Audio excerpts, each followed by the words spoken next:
Mirror miracle, ദർപ്പണ വിദ്യയുടെ അത്ഭുതം, mirror technique എന്നും മിറർ മാജിക് എന്നും പല പല രാജ്യങ്ങളിൽ പല പല നാടുകളിൽ പല പല പേരുകളിൽ അറിയപ്പെടുന്ന ഒരു പോപ്പുലർ ടെക്നിക്കാണിത്. കണ്ണാടിയിൽ നോക്കി 3 വാക്കുകൾ നിത്യവും ഒരു പ്രാവശ്യം പറയൂ, 30 ദിവസത്തിനുള്ളിൽ അത്ഭുതം സംഭവിക്കും. ചിലപ്പോൾ വലിയ അത്ഭുതങ്ങൾ തന്നെ സംഭവിച്ചേക്കാം. ഏതായാലും പ്രകടമായ ലൈഫ് ട്രാൻസ്ഫോർമേഷൻ, പരിവർത്തനം സംഭവിക്കും. എല്ലാവർക്കും സംഭവിക്കും. എല്ലാ ലക്ഷ്യങ്ങൾക്ക് വേണ്ടിയും സമ്പത്ത്, ജോലി, കടബാധ്യത, പരീക്ഷ, വിവാഹം, ടെൻഷൻ, കോൺഫിഡൻസ് തുടങ്ങി ജീവിതത്തിലെ എല്ലാ കാര്യങ്ങൾക്ക് വേണ്ടിയും എല്ലാ ലക്ഷ്യങ്ങളും, ഏത് ലക്ഷ്യങ്ങളും നേടുന്നതിനും ഏത് പ്രോബ്ലങ്ങളും മാറ്റുന്നതിനും ഈ ടെക്നിക്ക് ഉപയോഗിക്കാം. ഇനി ആദ്യം ആ ബേസ് ടെക്നിക്ക് പറഞ്ഞതിന് ശേഷം എല്ലാ ലക്ഷ്യങ്ങൾക്ക് വേണ്ടിയും എങ്ങനെയാണ് ഉപയോഗിക്കേണ്ടത് എന്നും അതിന്റെ വിശദീകരണങ്ങളും സംശയ ദൂരീകരണങ്ങളും ചെയ്യുകയും ചെയ്യാം. കണ്ണാടിയിലെ പ്രതിബിംബത്തിൽ കാണുന്ന നമ്മുടെ മുഖത്ത് നോക്കി വിരൽ ചൂണ്ടിക്കൊണ്ട് you are the best, you are the best, you are the best എന്ന് 3 പ്രാവശ്യം പറയുക. അതിനുശേഷം നെഞ്ചിൽ കൈവച്ചുകൊണ്ട് കണ്ണടച്ചുകൊണ്ട് I am the best, I am the best, I am the best എന്ന് 3 പ്രാവശ്യം പറയുക. അതിനുശേഷം വീണ്ടും കണ്ണാടിയിലെ മുഖത്ത് നോക്കിയിട്ട് I appreciate you, I appreciate you, I appreciate you. ശേഷം കണ്ണടച്ച് നെഞ്ചിൽ കൈവച്ച് I appreciate myself, I appreciate myself, I appreciate my self എന്നും 3 പ്രാവശ്യം പറയുക. ഈ വാക്കുകൾ ഒന്ന് ഓർമ്മ വെക്കുക. ശരിക്കും 3 അല്ല, 2 4 വേണമെങ്കിൽ പറയാം. U are the best, I am the best, I appreciate you, I appreciate my self. ഇതാണ് ആ ബേസ് വാക്കുകൾ. ഇതൊന്ന് ഓർമ്മ വയ്ക്കുക. ഇനി സ്വാഭാവികമായി ഉയരാവുന്ന ചില സംശയങ്ങളുടെ ഉത്തരവും അതുപോലെ ചില ഘടകങ്ങളിൽ വ്യക്തതയും വരുത്തിയതിനു ശേഷം എല്ലാ കാര്യങ്ങൾക്ക് വേണ്ടിയും എങ്ങനെയാണ് മിറർ ടെക്നിക് ഉപയോഗിക്കേണ്ടതെന്ന് പറഞ്ഞു തരാം.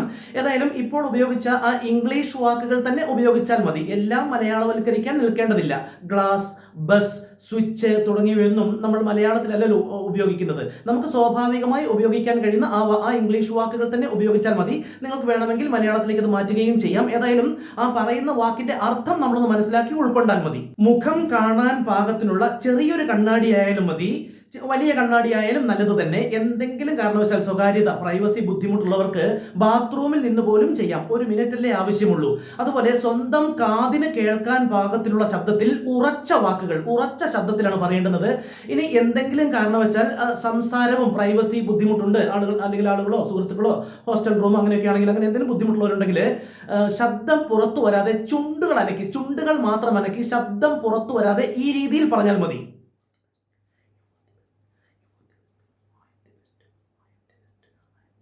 ഈ രീതിയിൽ നിങ്ങൾക്ക് പറയാവുന്നതാണ്. പ്രൈവസി ബുദ്ധിമുട്ടുള്ളവർ അല്ലെങ്കിൽ സ്വന്തം കാതുകൾക്ക് കേൾക്കാൻ പാകത്തിനുള്ള ശബ്ദത്തിൽ ഉറച്ച വാക്കുകൾ ഉറച്ച ശബ്ദത്തിൽ പറയുന്നതാണ് കൂടുതൽ ഉത്തമം. ആ ടെക്നിക്ക് ആരംഭിക്കുമ്പോൾ, ടെക്നിക്ക് എപ്പോൾ ചെയ്യാൻ തുടങ്ങുമ്പോഴും ആ ടെക്നിക്കിന്റെ ആരംഭത്തിലെ ഒരു 6 മുതൽ 10 സെക്കൻഡ് വരെ, കൃത്യസമയം വേണമെന്നില്ല, ഒരു 6 മുതൽ 10 സെക്കൻഡ് വരെ സമയം കണ്ണാടിയിൽ കാണുന്ന പ്രതിബിംബത്തിലെ കണ്ണുകളിലേക്ക്, ഇരു കണ്ണുകളിലേക്കും ഒന്ന് മാറി മാറി നോക്കുക. ആദ്യ 6 സെക്കൻഡ് 10 സെക്കൻഡ് ആ ഇരു കണ്ണുകളിലേക്കും ഒന്ന് മാറി മാറി നോക്കുക. അതിനുശേഷം ആ വാചകം, ആ വാക്ക് പറയുമ്പോൾ പുരികങ്ങൾക്ക് മധ്യേ, ഭ്രൂമധ്യത്തിലാണ് നോക്കേണ്ടത്. പുരികങ്ങൾക്ക് മധ്യേ നോക്കിയാണ് ആ കമാൻഡ് നമ്മൾ കൊടുക്കേണ്ടത്.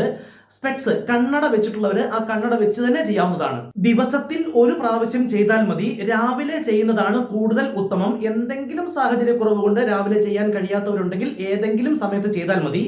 ഇപ്പോൾ പറഞ്ഞത് ജീവിതത്തിന്റെ സർവ്വതോന്മുഖമായ ഡെവലപ്മെന്റിന് വേണ്ടി, ജീവിതത്തിന്റെ ടോട്ടൽ ഡെവലപ്മെന്റിന് വേണ്ടി മിറർ ടെക്നിക്ക് ചെയ്യുന്ന മിറർ ടെക്നിക്കിന്റെ ബേസ് ടെക്നിക്കാണ് പറഞ്ഞത്. ഇനി നേരത്തെ പറഞ്ഞത്, ആദ്യം സൂചിപ്പിച്ചതുപോലെ എല്ലാ കാര്യങ്ങൾക്ക് വേണ്ടിയും സമ്പത്ത്, ജോലി, ടെൻഷൻ, വിവാഹം, കടബാധ്യത, പരീക്ഷ തുടങ്ങി എന്ത് ആവശ്യങ്ങൾക്ക് വേണ്ടിയും എന്ത് ലക്ഷ്യങ്ങൾ നേടാനും എന്ത് പ്രോബ്ലങ്ങൾ മാറ്റാനും മിറർ ടെക്നിക്ക് എങ്ങനെയാണ് ഉപയോഗിക്കേണ്ടതെന്ന് വ്യക്തമാക്കാം. അതിനായി ആ ബേസ് ടെക്നിക്ക്, ആദ്യം പറഞ്ഞ ആ വാചകം, ഇതിനു മുൻപ് പറഞ്ഞ ആ കാര്യങ്ങൾ, ആ വാചകങ്ങൾ, ആ വാക്കുകൾ പറഞ്ഞതിന് ശേഷം എല്ലാ പ്രാവശ്യവും എന്ത് കാര്യത്തിന് വേണ്ടി ചെയ്യുമ്പോഴും ആ വാക്കുകൾ ആദ്യം പറയണം.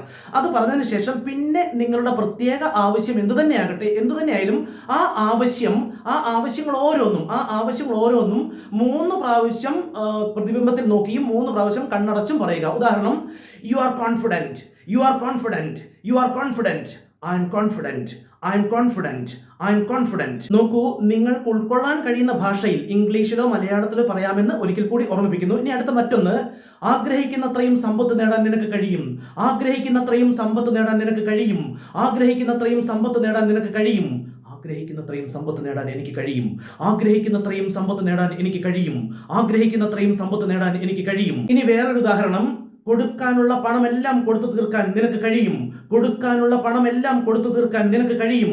കൊടുക്കാനുള്ള പണമെല്ലാം കൊടുത്തു തീർക്കാൻ നിനക്ക് കഴിയും. കൊടുക്കാനുള്ള പണമെല്ലാം കൊടുത്തു തീർക്കാൻ എനിക്ക് കഴിയും. കൊടുക്കാനുള്ള പണമെല്ലാം കൊടുത്തു തീർക്കാൻ എനിക്ക് കഴിയും. കൊടുക്കാനുള്ള പണമെല്ലാം കൊടുത്തു തീർക്കാൻ എനിക്ക് കഴിയും. ഇനി മറ്റൊന്ന്, മകളുടെ വിവാഹം നടപ്പാക്കാൻ നിനക്ക് കഴിയും. മകളുടെ വിവാഹം ഭംഗിയായി നടപ്പാക്കാൻ നിനക്ക് കഴിയും. മകളുടെ വിവാഹം ഭംഗിയായി നടത്താൻ നിങ്ങൾക്ക് കഴിയും. ഇതിൽ ഏത് വാചകമാണോ നിങ്ങൾക്ക് ആവശ്യം, നിങ്ങൾക്ക് തൃപ്തികരമായ വാക്കെടുക്കുക. മകളുടെ വിവാഹം ഭംഗിയായി നടപ്പാക്കാൻ നിനക്ക് കഴിയും. മകളുടെ വിവാഹം ഭംഗിയായി നടപ്പാക്കാൻ നിനക്ക് കഴിയും. മകളുടെ വിവാഹം ഭംഗിയായി നടപ്പാക്കാൻ എനിക്ക് കഴിയും.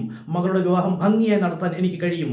മകളുടെ വിവാഹം ഭംഗിയായി നടത്താൻ എനിക്ക് കഴിയും. ആ വാക്കുകൾ ഞാനൊന്ന് മാറ്റി മാറ്റി പറഞ്ഞത് നിങ്ങൾക്ക് ആവശ്യമുള്ള, നിങ്ങൾക്ക് തൃപ്തികരമായ, നിങ്ങളുടെ മനസ്സിലെ ആശയം എന്താണോ ആ ആശയത്തോട് യോജിക്കുന്ന വാക്കാണ് നിങ്ങൾ തിരഞ്ഞെടുക്കേണ്ടത്. ഈ രീതിയിൽ നിങ്ങളുടെ എല്ലാ ലക്ഷ്യങ്ങളും, ഏത് ലക്ഷ്യങ്ങളും ഞാനിവിടെ സൂചിപ്പിച്ചതും സൂചിപ്പിക്കാത്തതുമായിട്ടുള്ള നിങ്ങളുടെ എന്തൊക്കെയാണോ പ്രോബ്ലങ്ങൾ അത് മാറ്റിക്കളയാനും നിങ്ങളുടെ എന്തൊക്കെയാണോ ലക്ഷ്യങ്ങൾ അതെല്ലാം നേടുവാനും ഈ ടെക്നിക്ക്, ഈ രീതിയിൽ ഉപയോഗിക്കാൻ കഴിയും. നിങ്ങളുടെ മനസ്സിലെ ആശയം എന്താണോ, ആവശ്യം എന്താണോ അത് 1, 2, 3 വാക്കുകളാക്കി ചുരുക്കി അത് ഈ രീതിയിൽ പ്രയോഗിച്ചാൽ മതി. മറ്റൊന്ന് 2 ഉദാഹരണങ്ങൾ കൂടെ കാണാം. ഈ ബിസിനസ് വിജയിപ്പിക്കുവാൻ നിനക്ക് കഴിയും. ഈ ബിസിനസ് വിജയിപ്പിക്കുവാൻ നിനക്ക് കഴിയും. ഈ ബിസിനസ് വിജയിപ്പിക്കുവാൻ നിനക്ക് കഴിയും. ഈ ബിസിനസ് വിജയിപ്പിക്കുവാൻ എനിക്ക് കഴിയും. ഈ ബിസിനസ് വിജയിപ്പിക്കുവാൻ എനിക്ക് കഴിയും. ഈ ബിസിനസ് വിജയിപ്പിക്കുവാൻ എനിക്ക് കഴിയും. ടെൻഷനും സ്ട്രെസ്സും ഒന്നുമില്ലാതെ കരുത്തുറ്റ ധീരമായ ജീവിതം നയിക്കുവാൻ നിനക്ക് കഴിയും. ടെൻഷനും സ്ട്രെസ്സും ഒന്നുമില്ലാതെ കരുത്തുറ്റ ധീരമായ ജീവിതം നയിക്കുവാൻ നിനക്ക് കഴിയും. ടെൻഷനും സ്ട്രെസ്സും ഒന്നുമില്ലാതെ കരുത്തുറ്റ ജീവിതം നയിക്കുവാൻ നിനക്ക് കഴിയും. ടെൻഷനും സ്ട്രെസ്സും ഒന്നുമില്ലാതെ കരുത്തുറ്റ ധീരമായ ജീവിതം നയിക്കുവാൻ എനിക്ക് കഴിയും. ടെൻഷനും സ്ട്രെസ്സും ഒന്നുമില്ലാതെ കരുത്തുറ്റ ധീരമായ ജീവിതം നയിക്കുവാൻ എനിക്ക് കഴിയും. ടെൻഷനും സ്ട്രെസ്സും ഒന്നുമില്ലാതെ കരുത്തുറ്റ ധീരമായ ജീവിതം നയിക്കുവാൻ എനിക്ക് കഴിയും. നന്നായി പഠിച്ച് നല്ല വിജയം നേടുവാൻ നിനക്ക് കഴിയും. നന്നായി പഠിച്ച് നല്ല വിജയം നേടാൻ നിനക്ക് കഴിയും. നന്നായി പഠിച്ച് നല്ല വിജയം നേടാൻ നിനക്ക് കഴിയും. നന്നായി പഠിച്ച് നല്ല വിജയം നേടാൻ എനിക്ക് കഴിയും. നന്നായി പഠിച്ച് നല്ല വിജയം നേടാൻ എനിക്ക് കഴിയും. നന്നായി പഠിച്ച് നല്ല വിജയം നേടാൻ എനിക്ക് കഴിയും. ഈ രീതിയിൽ ഏത് ലക്ഷ്യപ്രാപ്തിക്ക് വേണ്ടിയും നിങ്ങൾക്ക് ഈ ടെക്നിക്ക്, മിറർ ടെക്നിക്ക് ഉപയോഗിക്കാം. അധികം വൈകാതെ അത്ഭുതകരമായി ഫലം സംഭവിക്കും. ഹാബിറ്റ് ഫോർമേഷന് ഏതൊരു പുതിയ വിന്നിങ് ഹാബിറ്റ് ഫോർമേഷനും, വിന്നിങ് ആവട്ടെ ബാഡ് ഹാബിറ്റ് ആവട്ടെ, ഏതൊരു പുതിയ ഹാബിറ്റ് ഫോർമേഷനും 21 ഡേയ്സ്, 41 ഡേയ്സ്, 90 ഡേയ്സ് എന്നിങ്ങനെയാണ്. അതായത് അത് സെൽ മെമ്മറിയുടെയും സെൽ നശിച്ചു പോകുന്ന പുതിയ സെല്ലുകൾ ഉണ്ടാകുന്ന അത്തരം പല പല കാര്യങ്ങളുടെ സയൻസ് ആണത്. അതിലേക്ക് നമ്മൾ അധികം പോകേണ്ട ആവശ്യകതയില്ല. ഏതായാലും തുടർന്ന് ചെയ്തു കൊണ്ടുപോയാൽ 21 ഡേയ്സ്, ശരാശരി 30 ദിവസം, 21, 41, 90 ഡേയ്സിൽ തന്നെ അത്ഭുതങ്ങൾ സംഭവിച്ചേക്കാം. ലക്ഷ്യം നേടുന്നത് വരെ ചെയ്യുക എന്നുള്ളതാണ് യാഥാർത്ഥ്യം. അതിനുശേഷം ഓരോ ലക്ഷ്യങ്ങൾ നേടിക്കഴിയുമ്പോൾ പുതിയ പുതിയ ലക്ഷ്യങ്ങൾ കൂട്ടിച്ചേർക്കാം. ഏതായാലും ഇത് ലോകമെമ്പാടും ഒരുപാട് റിസൾട്ട് റിപ്പോർട്ട് ചെയ്യുന്ന ഒരു ടെക്നിക്കാണ്. ഇത് പുതിയ ടെക്നിക്ക് ഒന്നുമല്ല, ലോകമെമ്പാടും പ്രചാരത്തിലുള്ള ഒരു പോപ്പുലർ ടെക്നിക്ക് തന്നെയാണ്. അതുപോലെ ഓരോ പുതിയ അറിവുകൾ ലഭിക്കുമ്പോഴും, അത് ഇവിടെ നിന്നാകട്ടെ എവിടെ നിന്നാകട്ടെ, ഓരോ പുതിയ അറിവുകൾ ലഭിക്കുമ്പോഴും അത് അക്സെപ്റ്റ് ചെയ്യുന്നതായി, അത് നമ്മൾ ഉൾക്കൊള്ളുന്നതായി, നമ്മൾ സ്വീകരിക്കുന്നതായി ഒരു എക്സ്പ്രസ് ചെയ്യുന്നതിന് വേണ്ടിയിട്ട് ആറ്റിറ്റ്യൂഡ് ഓഫ് ഗ്രാറ്റിറ്റ്യൂഡ്, നന്ദിയുടെ മനോഭാവം പ്രകാശിപ്പിക്കുന്നത്, എക്സ്പ്രസ് ചെയ്യുന്നത് നല്ലതാണ്.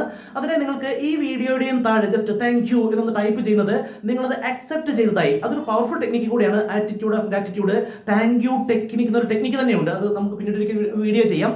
ഏതായാലും അതൊരു താങ്ക് യു ടെക്നിക്കിന്റെ കൂടിച്ചേരൽ കൂടിയാകും. നിങ്ങൾ ആ വീഡിയോയുടെ താഴെ ജസ്റ്റ് താങ്ക് യു എന്നൊന്ന് കമന്റ് ചെയ്യുക.